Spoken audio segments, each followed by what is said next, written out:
I became the RD here at NDNU back in July of 2007.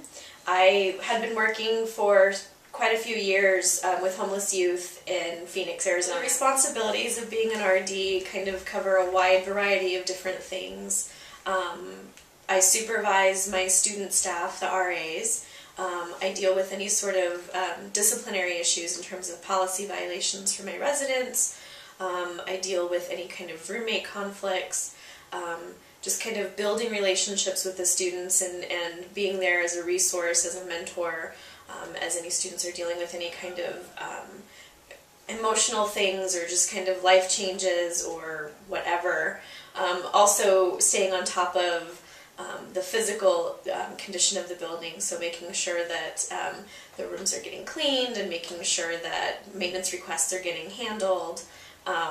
And then also anything and everything else that might fall into a student's experience in the residence halls all ultimately comes through the RD. Looking for when we go through the RA selection process are students that really have a caring for other students, that really have their hearts in the right place. Anyone can be taught how to do rounds, how to do a lockout, how to write an incident report, but if they're not in the right heart-centered place, they're not going to be able to do the job. So for me, the best part about being the RD is building relationships with the students.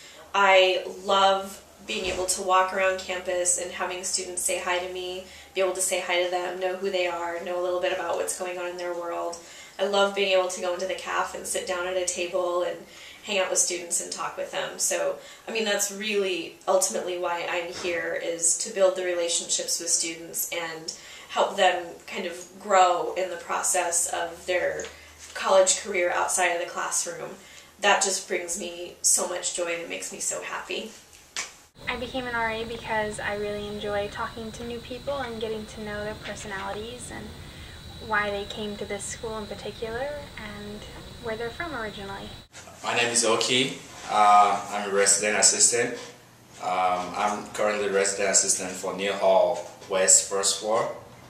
I became an RA because I wanted to be able to effect change in the residence halls instead of being on the sidelines and just waiting for change to happen. I also became an RA because I wanted to get closer to the residents on campus instead of just being another student around here. I wanted to become an RA because I needed the financial help that comes from being an RA. I needed free room and board in order to keep living in college.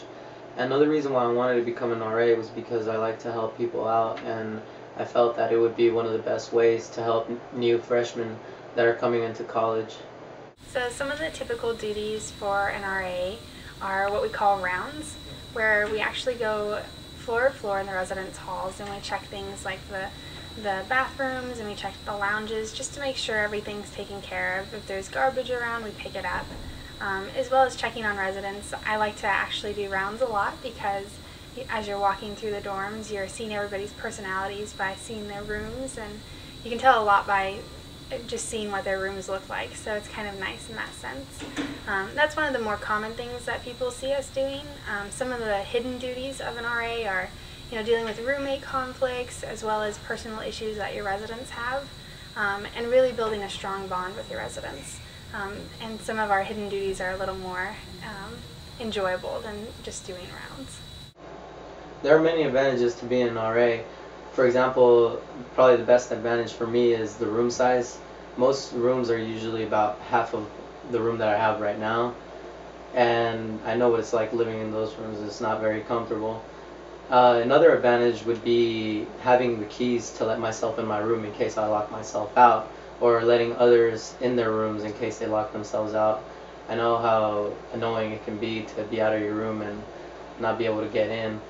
The disadvantages of being an RA, it's not as much as the advantages, of course. The only disadvantage I can think of is time. Being an RA is very time consuming and you have to be available for your residents 24 hours. So you have to have a very good time management skills to become an RA. You're going to be on duty most of the nights and you're going to lose your social life. So if you're ready to sacrifice such, you're going to be a good resident assistant. So you might wonder, how do you actually become an RA? For the most part, obvious is fill out an application. So you typically have a letter of recommendation that talks about your qualities and why you would be a good RA. The other things that you do is you go through an interview process, and it's really actually quite fun because most of the time our RDs are really awesome, and they ask unique questions about you, and they really try and get to know you on a personal level. So with all the benefits that you get for being an RA, I would really recommend it. Even though there are some things that can be a little tedious and sometimes you can be stressed with the school load that you already have, it's really recommended. If you really want to get out there and meet new people and enjoy your college experience, an RA is one of the best ways to go. I would shine just like a million suns if you just love me, baby.